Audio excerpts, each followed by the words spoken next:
మహాతేజం రథసప్తమి అంటే ఏమిటి? ఎందుకు?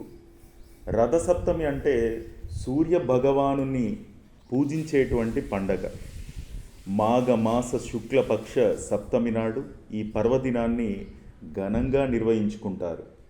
రథసప్తమి మహాతేజం మన ఆధ్యాత్మిక గ్రంథాల ప్రకారం మొత్తం ద్వాదశ ఆదిత్యులు అనగా 12 సూర్యులు సంవత్సరంలో ఒక్కో నెలకు ఒక్కో సూర్యుడు ప్రాధాన్యత వహిస్తాడు.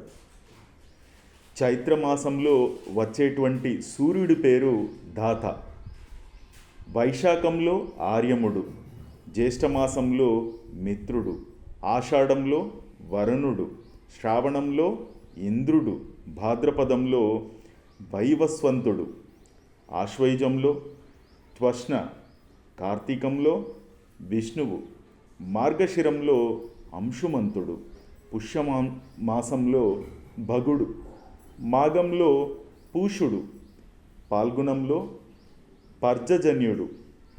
ఆ నెలల్లో సూర్యుడి తీక్ష్ణతను బట్టి ఆ పేర్లు వచ్చాయని చెబుతూ ఉంటారు పెద్దలు. భూమి నుండి 14.98 కోట్ల కిలోమీటర్ల దూరంలో ఉన్నటువంటి సూర్యుని కిరణాల ప్రయాణ వేగం ఒక సెకనుకు 3 లక్షల కిలోమీటర్లు.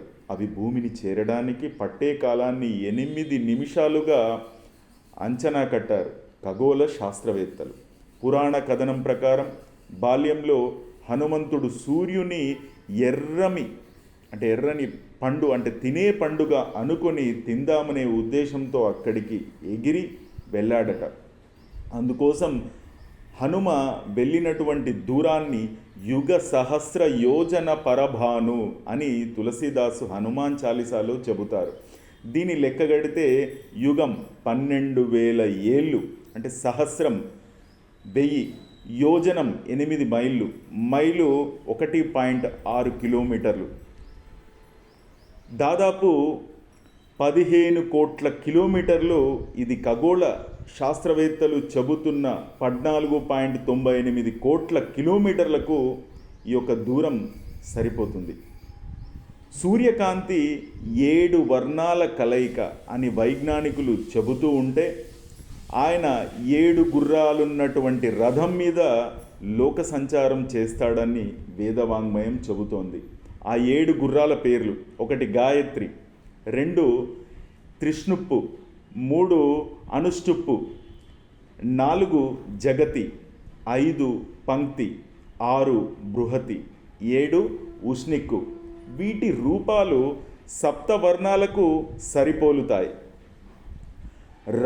రావణ యుద్ధం సమయంలో అలసిపోయిన శ్రీరాముడికి అగస్త్య మహాముని ఆదిత్య హృదయం ఉపదేశించినట్లు రామాయణంలో ఉంది. ఇందులో 30 శ్లోకాలున్నాయి. వీటి స్మరణ వల్ల శారీరక మానసిక ఆరోగ్యం బాగుంటుందని చెబుతారు. సూర్యుడి రథానికి ఉన్నటువంటి ఇరుసు పగలు, రాత్రికి, ఈ రెండింటికి ప్రతీక అని, చక్రాలకున్నటువంటి 6 ఆకులు ఋతువులకు, ధ్వజం ధర్మానికి ప్రతీకలని పురాణాల్లో ఉంది. అందుకే సూర్యుడి జన్మదినాన్ని ఆయన పేరుతో కాకుండా రథసప్తమి పేరుతో జరుపుకోవడం విశేషం. ఈ రోజు నుండి ఆదిత్యుని యొక్క శక్తి భూమికి పుష్కలంగా లభిస్తుంది.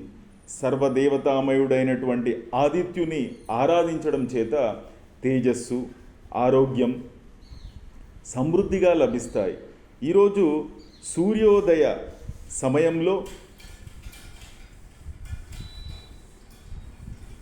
స్నానంతో 7 జన్మల పాపాలు నశించి రోగాలు, శోకం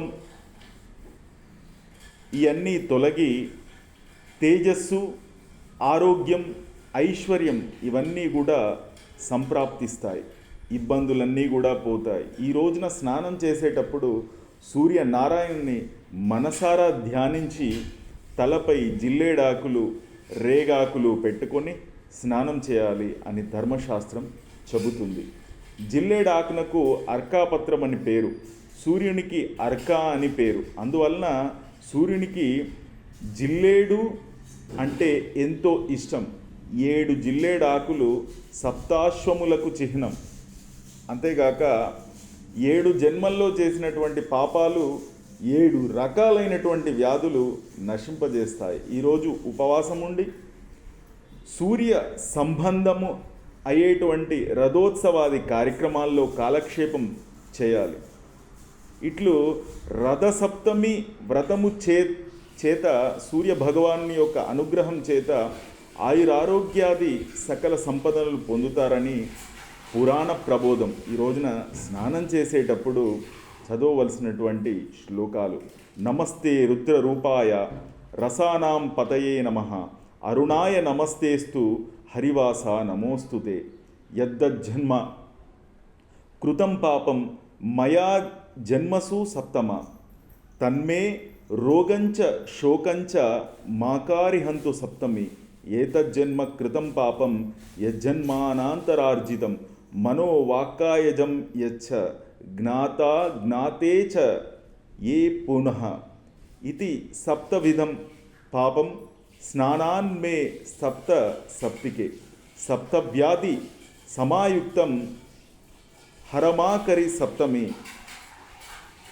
ఓం శ్రీ సూర్యనారాయణాయ నమః.